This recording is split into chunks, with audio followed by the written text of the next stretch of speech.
Մի գարնան օր որոշում են Բադը, Սագը, Հնդկահավը և Չալկատուն գնալ փնթի հյուր։ Ճանապարհին 4 ընկեր հանդիպում են գերխոզին։ Խոզուկը հարցնում է. 4 ընկերով դուք ուր եք գնում։ Գնում ենք հյուր, միասին ասին 4 ընկեր։ Գնում ենք հյուր։ Ես էլ ձեզ հետ լինեմ ընկեր, 4 չլինենք, թող 5 լինենք։ Լավ միտք է, եկ մեզ հետ։ 4 չլինենք, թող 5 լինենք։ Գնացին, տեսան դարպասի մոտ, գլուխ ու ոտ կեղտոտ, աչքերը և երեսը ցեխոտ, խաղ է անում փնթի սեթը։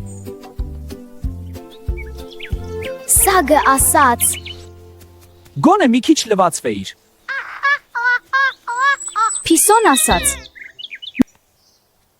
Տնչիկդ բեր, լիզեմ։ Բադը ասաց. Քեզ տեսնելիս սիրտս խառնում է։ Վերջում ասաց Հնդկահավը.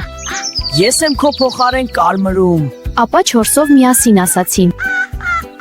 Ամոթ, փնթի սեթին։ Ամոթ, փնթի սեթին։ Ամոթ, փնթի սեթին։ Այս տղան ինձ դուր է գալիս։